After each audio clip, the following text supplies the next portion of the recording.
Hi,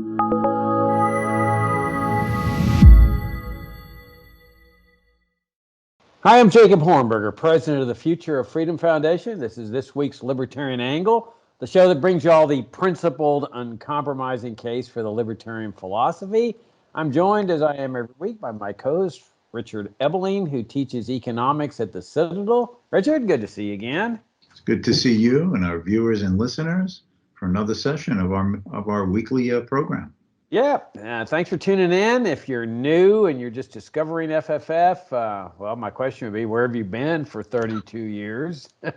But if you're interested in the principled case for libertarianism, come and visit us at fff.org, and you'll find 32 years of conferences, videos, presentations, articles, blog posts.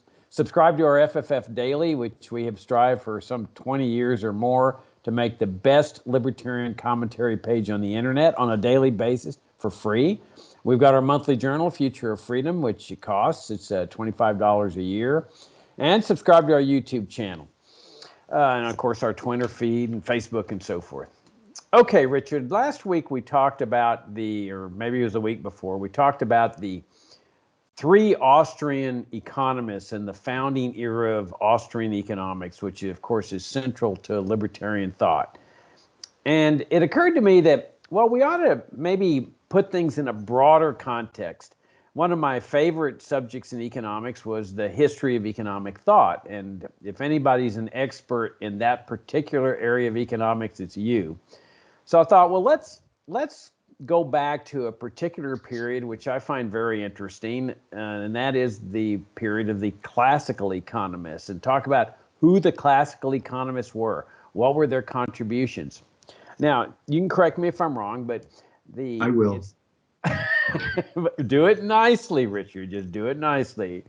So we go back to, Adam Smith's Wealth of Nations, and it seems to me that was the first real economics treatise. There had been some writings on economics before Smith, but Smith, as I understand it, was the first one to put the field of economics, the study of economics, in an organized treatise. And of course, he made a lot of mistakes, which would be natural when you're the first guy coming out of the chute with a book on a particular area of study, like economics. But in terms of the organization of Smith's book, it really is a masterpiece. And then, as I understand it, after Smith comes the classical economists, people like David Ricardo, John Stuart Mill, Malthus, Bastiat. And so I thought, well, let's study the classical economists here in this issue of Libertarian Angle. So why don't you take it from here and give us a broad overview of who were the classical economists and why are they important in the study of economics? Well, I would like to start off by making a side comment about how you first began. And that is, you said that Future Freedom Foundation has been around for 32 years. And if you're only first discovering us, where have you been? But if the person is only about 20 years old, that's a deeply metaphysical question. Let me ponder that for a while.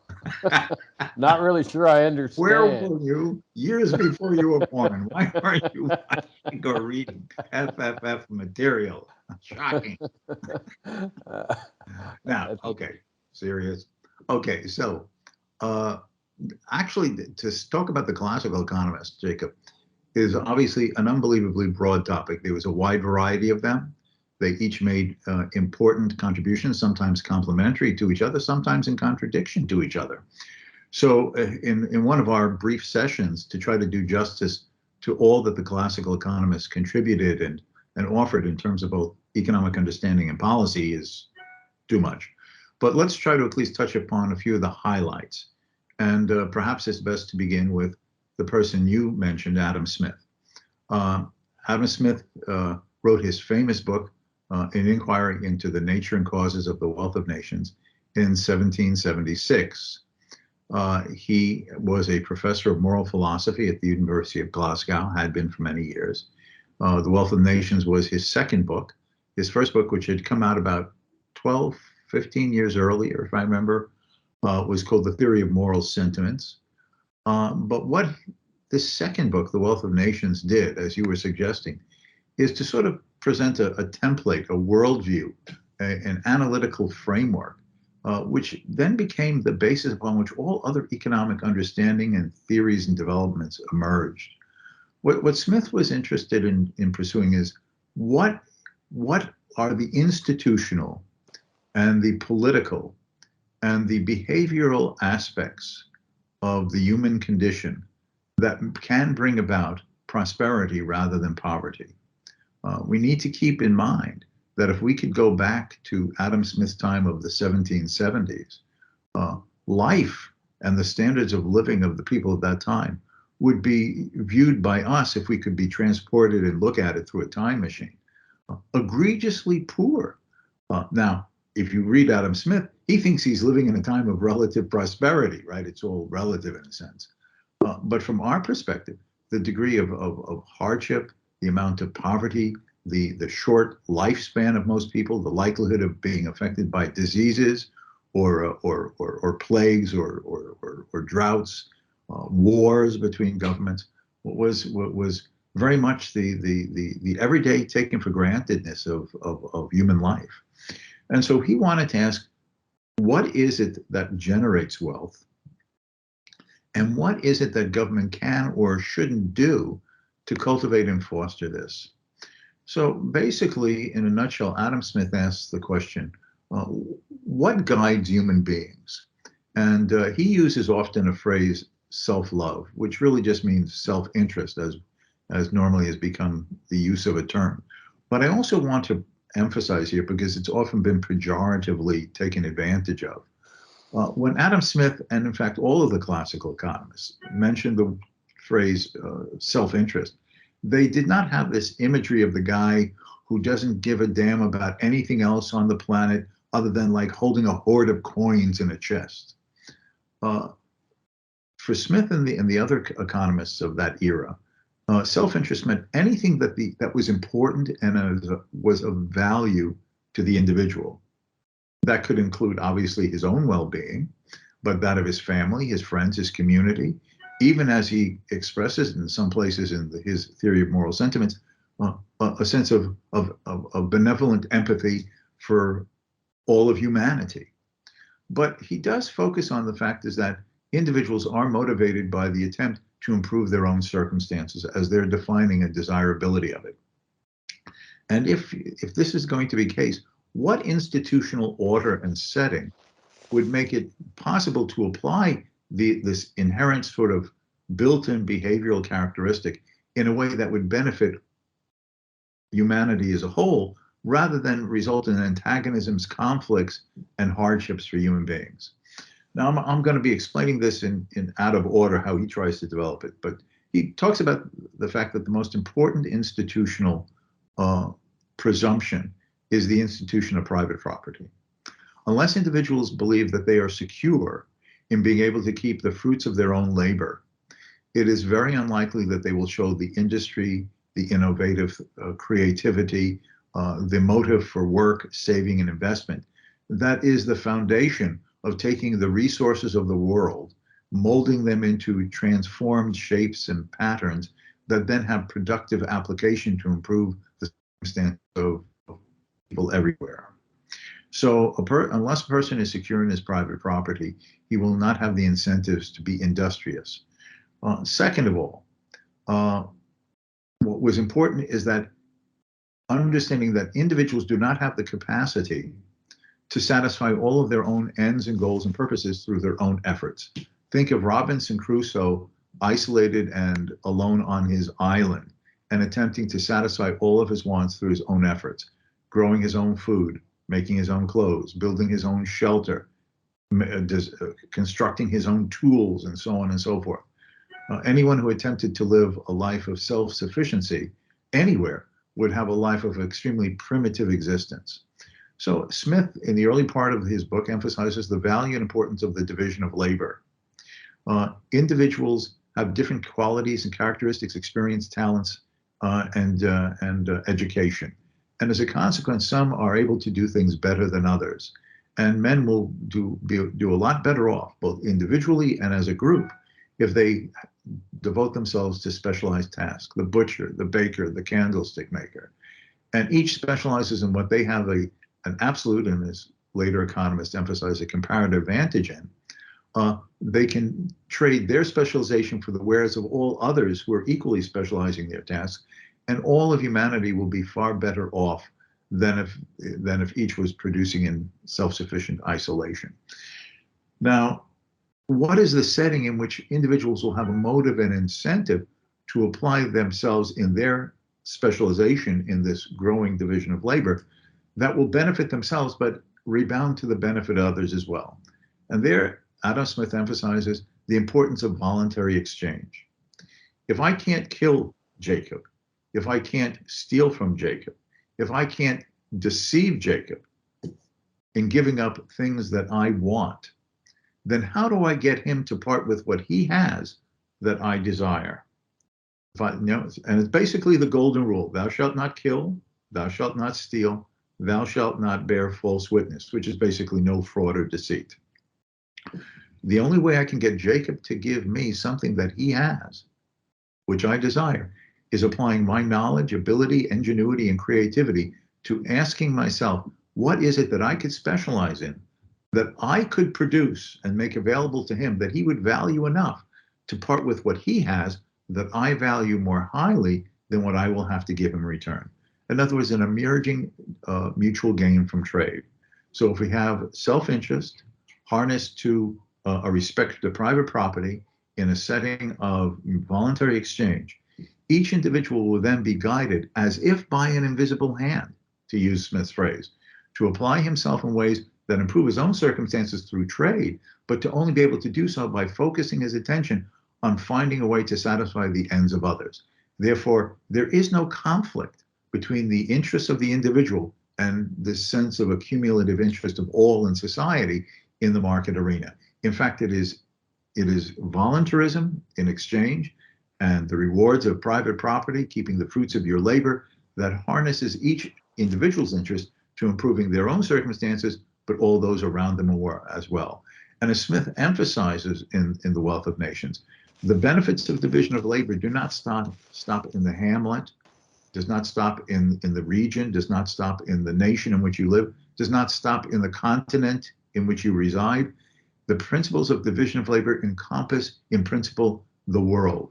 So wherever men on this planet can be allowed to freely trade with each other and keep the fruits of their labor and apply themselves to improving their own circumstances by serving their global trading partners and neighbors, all will benefit from this.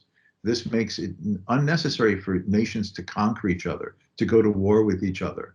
The basis of prosperity is peace, not conquest and tyranny and despotism. The basis of a growing standard of living is allowing people to keep the fruits of their labor, which they've honestly acquired by improving their own circumstances, by improving the betterment of their fellow men. Now, I'm explaining this in an extremely rough and short way, Jacob, obviously, for the clear reasons of time. But these concepts of Smith, which he called a system of natural liberty, became the foundation stone to challenge the centuries-long domination of government in attempting to control, regulate, and command the actions and economic activities of the citizenry and the subjects. In fact, what he was challenging in The Wealth of Nations is the economic system that was at that time prevailing, known as mercantilism. And mercantilism was merely the 16th century and 17th and 18th century versions of the planned economy. Government determined what could be imported and exported. Government determined what could be produced domestically, by whom, and in what part of the country, and at what prices it may be sold, and what wages people had to be paid. In other words, it was their version of the centralized economy. And Smith said, when government attempts to control, regulate, command, and direct, it makes the situation worse and less prosperous than allowing each individual the latitude and liberty to apply his own knowledge, ability, and experience, and judgments as to how best to apply his talents in these incentives of the marketplace to better his circumstances and cumulatively everyone's circumstances. Now, interestingly enough, when Adam Smith finished his critique of mercantilism and his explanation of this system of liberty, he ended it on an extremely depressing note, Jacob. You maybe remember this passage. He said, it is as likely that Britain will ever see established a regime of free trade as it would be to see a utopia. And the reason he said this is that felt that there were two forces opposing the triumph of economic liberty: the prejudices of the public and the passions of the interests. Now, what does he mean by the prejudices of the public? Often people find it difficult to follow the logic of the economist as to why allowing people to be free and freely trading is better than someone from the top politically commanding and directing others. So people have a hard time following the chains of reasoning in the economist logic.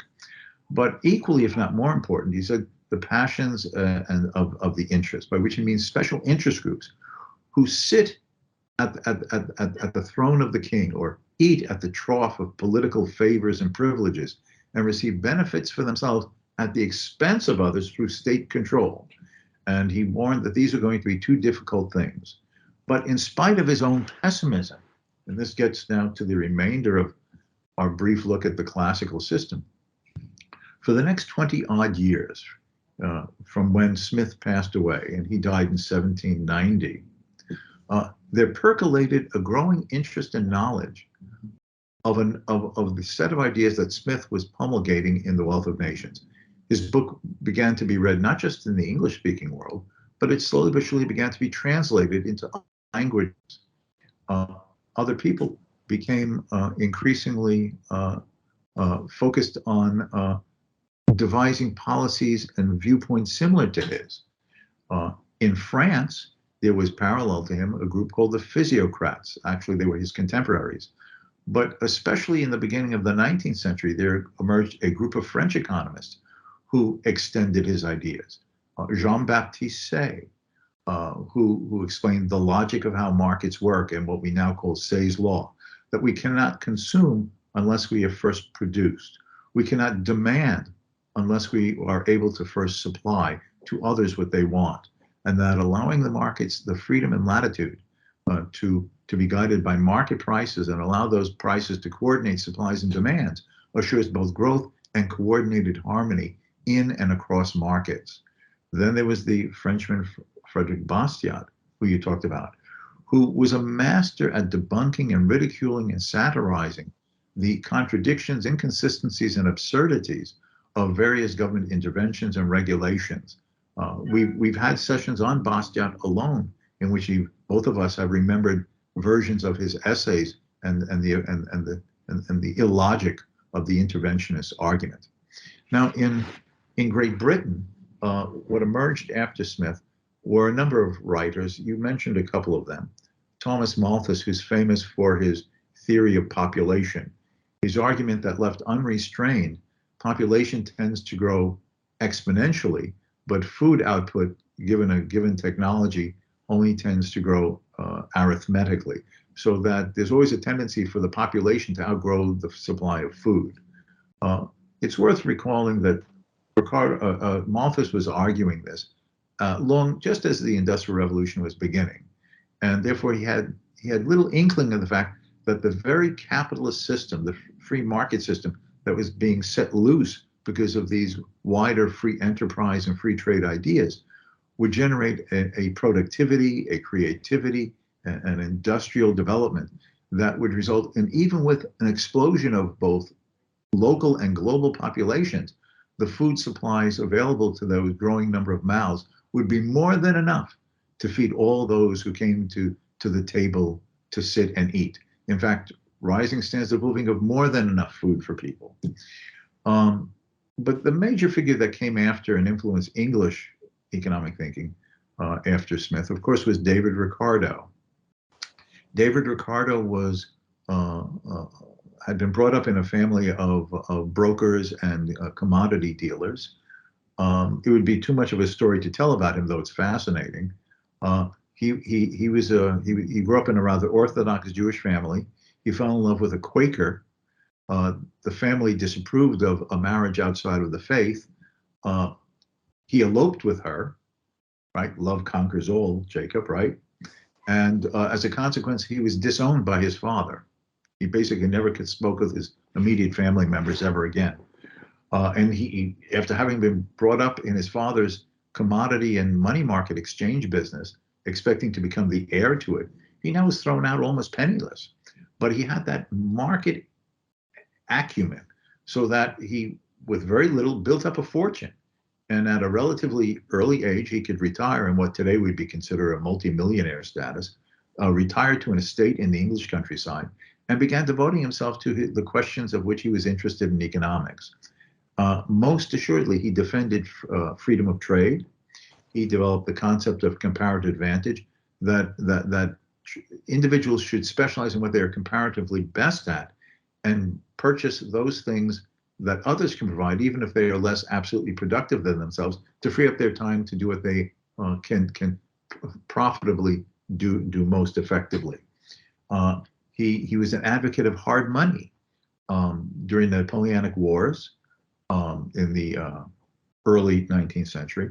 The British government, like other governments involved in the conflict, resorted to paper money. And there was a lot of dispute as to whether the price inflation was due to the paper money increases or not. And Ricardo was one of those members of the British group of emerging monetary theorists who said that if there is a general rise in prices, invariably and in the long run, it has only one source, and that is an undue increase in the quantity of paper money.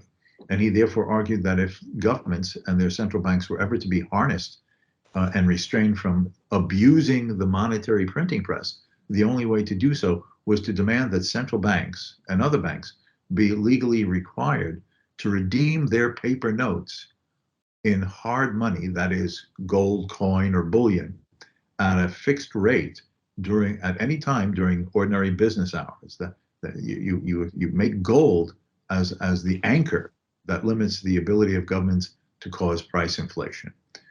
He also, I should mention, served in the English Parliament for several years before he died at a relatively young age. Now, moving ahead here, the other major figure that, in our time constraint that I at least wanted to touch upon is, as you mentioned, John Stuart Mill. John Stuart Mill is usually considered the capstone of the classical period, the classical economists. Because after him, he wrote his book, Principles of Political Economy, in 1848 and went through several editions before he himself passed away in 1873. It became sort of like the sort of book that you went to as a definitive statement. And he restated all of the classical economist views. Now, he is usually considered by classical liberals of Frederick Bastiat type, let's say, as the foot in the door leading to socialism and interventionism. The reason is that he has a famous passage in his Principles of Political Economy book, Jacob, in which he says there are laws of production. That is, there's the physical laws. If you combine this physical resource with that quantity of a physical resource, how much physical output are you going to get? Well, those are the laws of nature. You can't control those. You can try to influence them with new technologies, but there's the laws of nature. But the laws of distribution are a social matter. After that which has been produced is available, governments or society can redistribute it in any way they want. It's a matter of choice. And that's often been viewed as, well, you see, what he's saying is that the pot is made out of the production, and then the government just ladles things out. We can redistribute it in every way. The foot in the door to interventionists and welfare statists, and dare I say, socialist redistribution, which at one level, Mill, under the influence of his wife, was sympathetic to.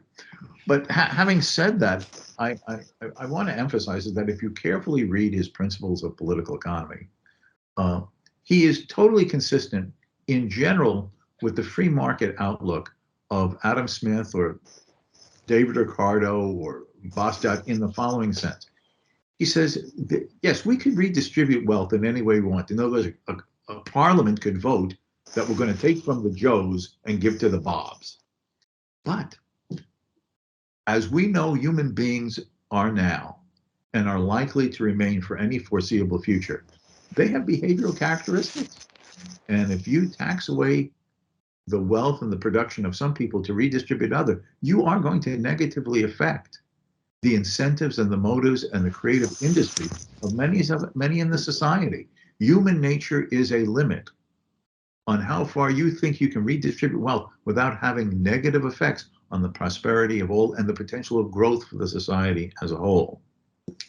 And then I just should mention one other thing, that he too was a strong advocate of a gold-backed currency.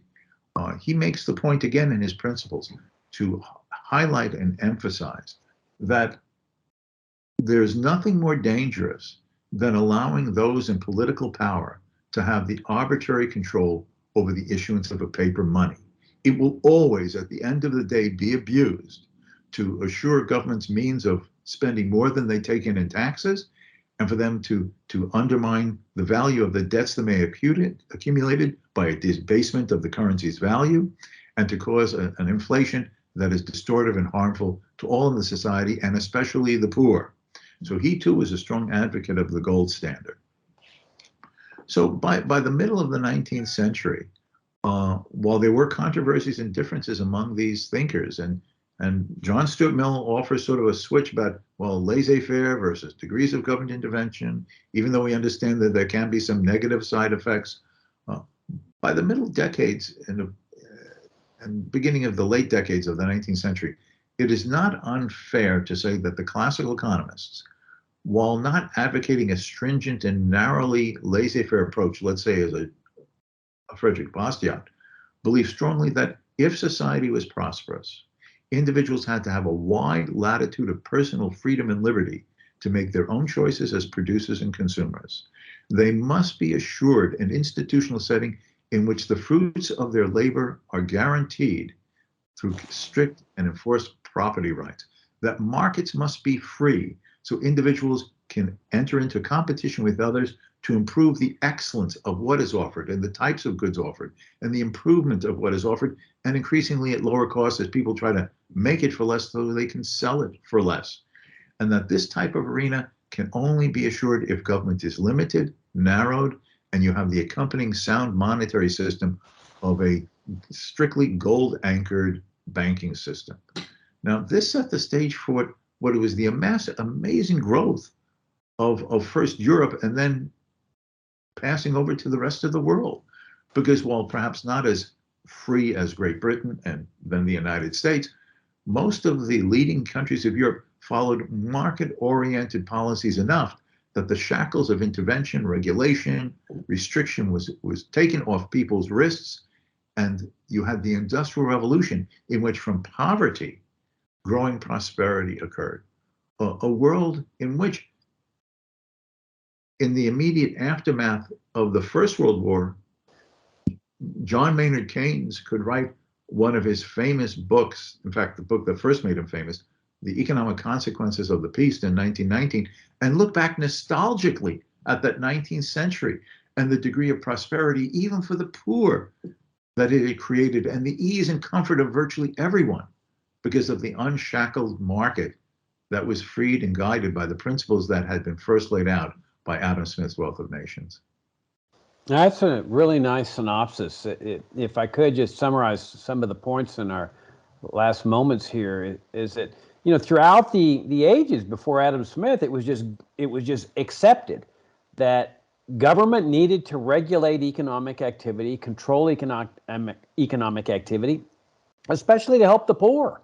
That you had to protect the poor from the rapacious, greedy landowners or business owners. Like, there were anti-speculation laws, anti-middlemen laws, you know, because they were taking advantage of the poor. And along comes Adam Smith and says, you got it all wrong. That if you want to help the poor, you got to do the exact opposite. You got to get government out of this regulation business and this control business. And correct me if I'm wrong again, but it seems like the classical economists were then building on what Smith was doing in terms of advocating free trade and sound money and the real origins of free enterprise. That is, enterprise that it was free of government control and regulation. Now, there was one big downside of the classical economists, and it stretches back to Adam Smith's Wealth of Nations, and that's the labor theory of value. where they said that the value of any item is based on how much labor goes into producing it. And this is really what leads to another big classical economist, and that's Karl Marx. Yes. Where Marx is saying, well, if given that that's true,